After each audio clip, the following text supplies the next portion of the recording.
Hello, everyone. Welcome to Testament Tuesday. Today, I have a very special guest. And by very special, I mean very special.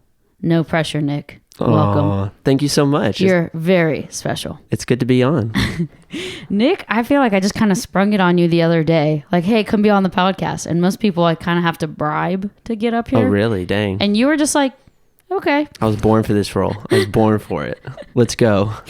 And I was just like, wait, really? Uh-huh. Because you were just so like, yeah, sure, I'll do it. Yeah, it should be fun.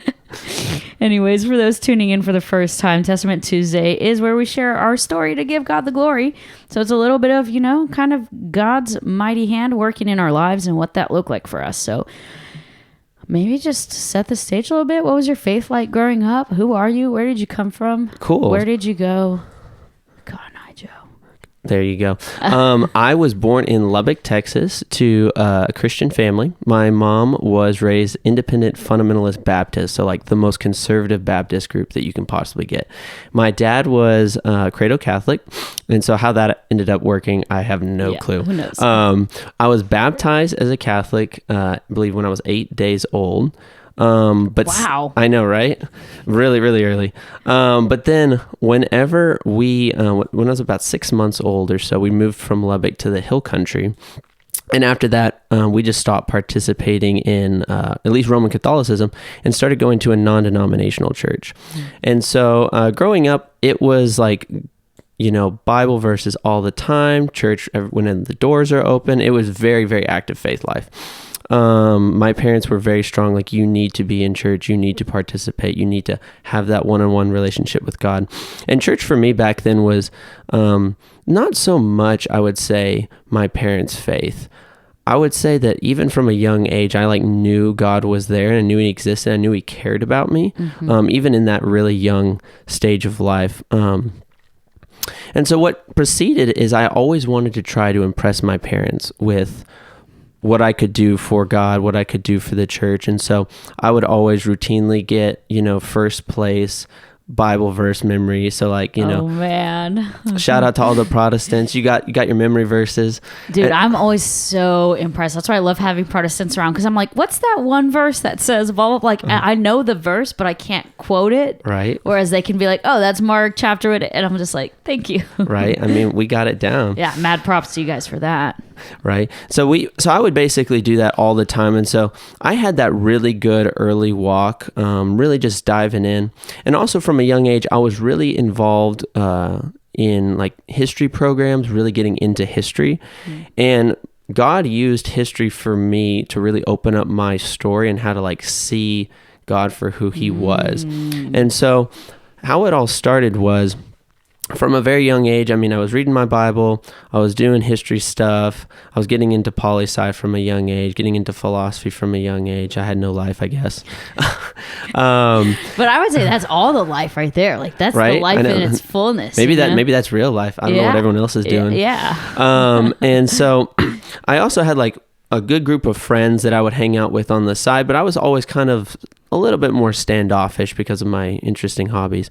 And so one day, I came across a piece of history. It was I just saw this massive map in this colored kids book, and it was talking about the Reformation, and it was showing all the countries split up between Protestantism and Catholicism, and I was like, I don't know, what is this? I didn't even know that there was such a thing as other Christians, right? Because all the people that I knew growing up went to this one church, and so I was just really interested, started getting into church history from a young age, started to read the stories of people famous Protestants mainly, George Whitefield, John Wesley, Charles Spurgeon, things like that.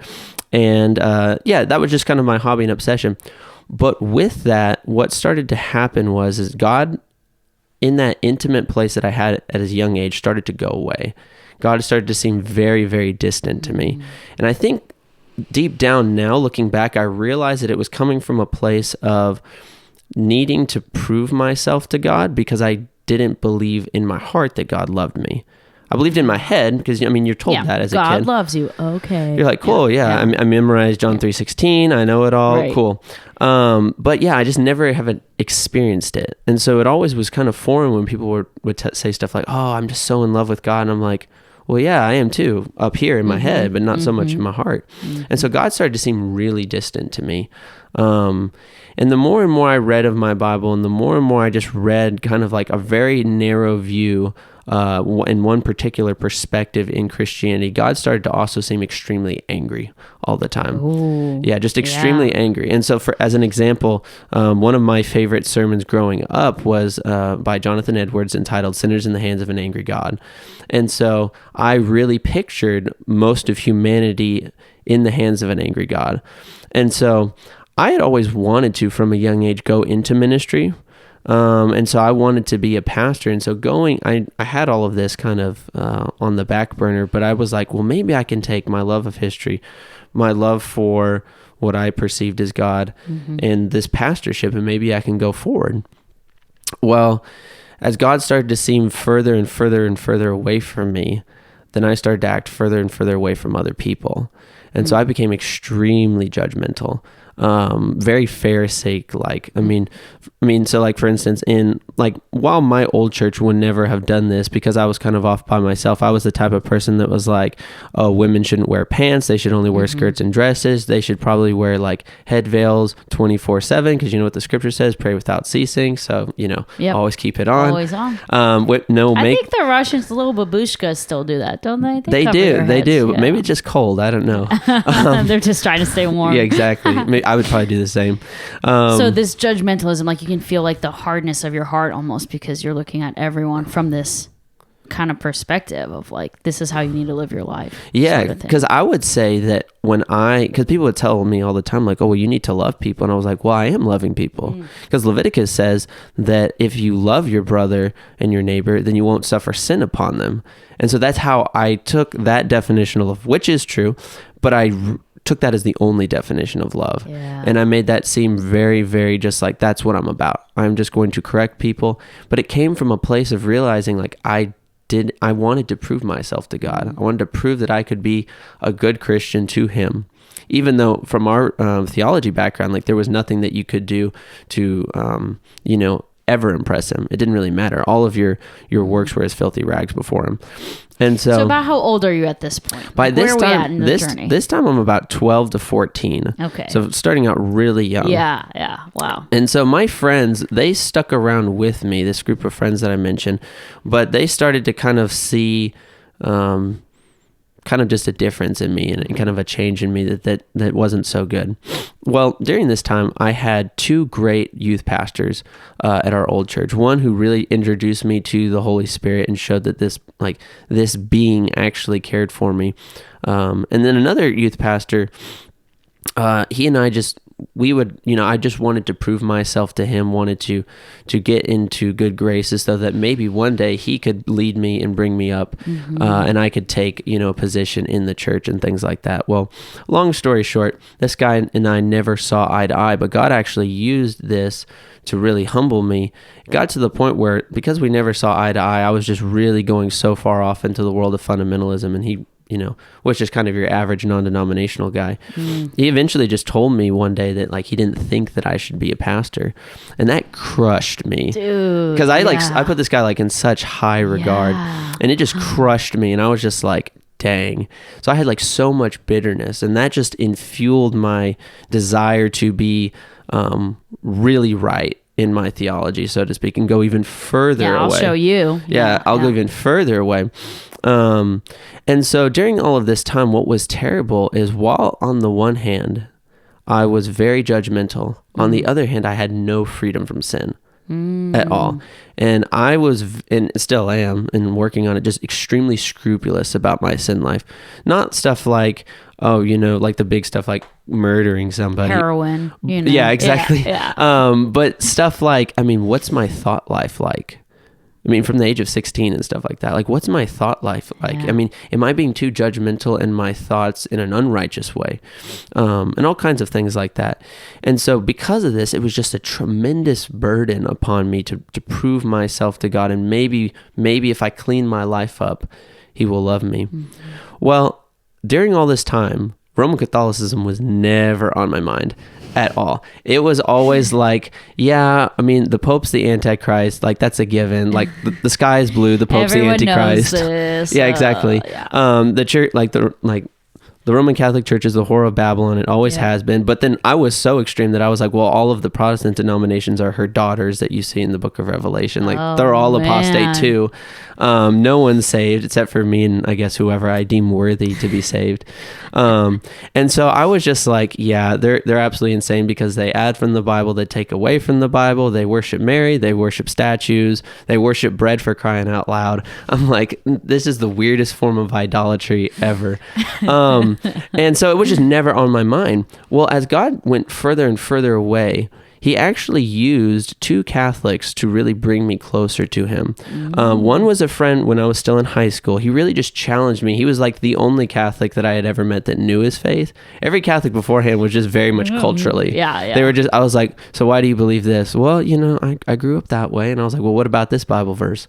Oh, I didn't know that was there. Gosh. I mean, it is so bad. Yeah. But he really, this guy really knew his faith. And so he would come back and he'd be like, well, what about this Bible verse? And I'd be like, ooh, I don't think I saw that one. Maybe it wasn't in my Bible.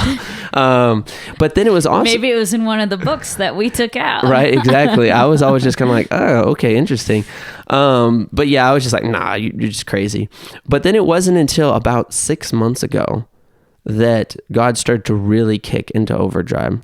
So I went to this like extremely charismatic church, and this friend that I had a good, relationship with for about a year or so decided to go back to mass. And I was like, you've lost your mind. Like, what on earth are you talking about? Like, don't you know basic history? Like, what is wrong with you? And she was like, well, why don't you come with me one day? I was like, yeah, right. But then I was like, why not? I should at least just try it. I mean, I know it's not true, but I'll at least go. Maybe I can convert her back. And so I went, and during all this time, God just seemed so distant from me. And I was just like, well, maybe this is just how it is. Maybe that's how every Christian life is. Well, that day, Father Craig was preaching on the story of the prodigal son. And I had heard that 1,000 times. I had read it 1,000 times. I'd probably talked about it 1,000 times. But it just hit so hard on me. And I was just like, dang. And she told me after Mass, she was like, you should go and search out what you believe. And so I was like, all right, let's do it.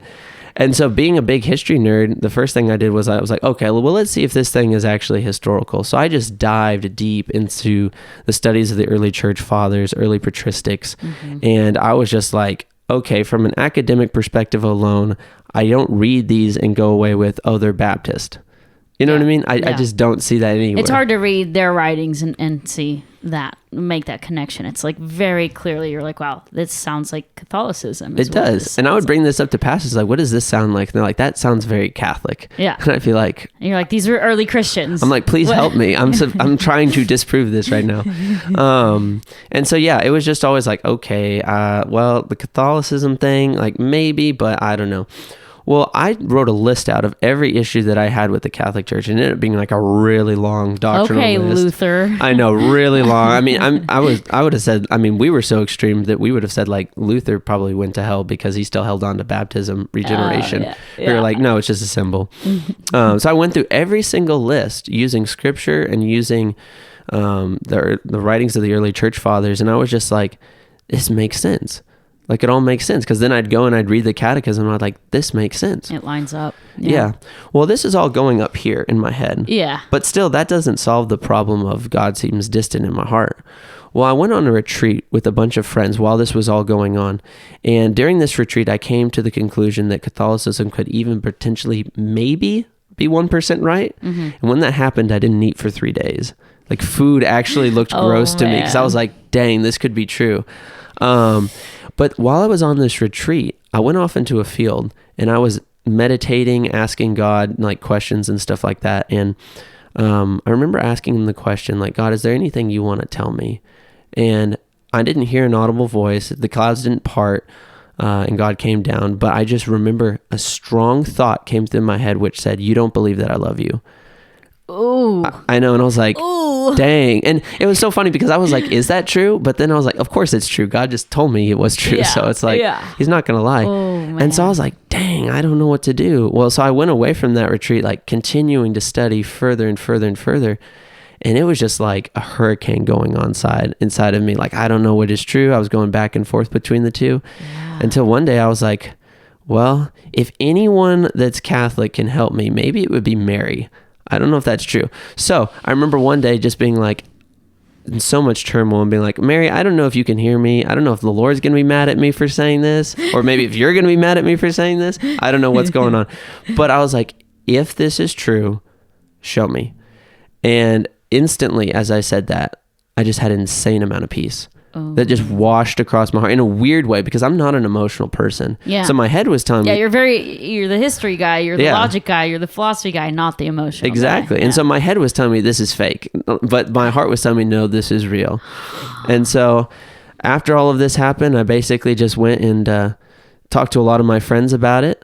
And we're all going to be converting pretty soon, coming into the church. So yeah, that's the basic gist of the story. But yeah, I'm sure it's easily a 2-hour, 3-hour special. Yeah. I'd love to have like the convert boys up in here. We'll get a couple different mics and just that'd be cool. Talk about like the journey that it's been, because obviously the process doesn't end there. You know, because then you like what happens when you start telling your family, your friends, people that you're gonna become Catholic, and right?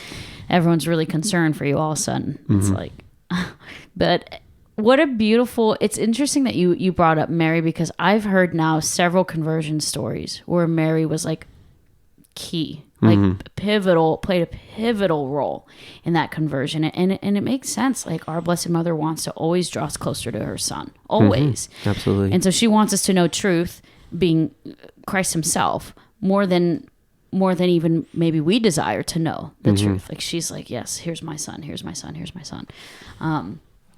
So wow, that's awesome. I'm so excited. Having you guys around has been an incredible joy, because thank you. The thing about conference is it almost reignites the faith. A lot of us who grew up Catholic, we do believe things because we're like, well, this is what I've always done.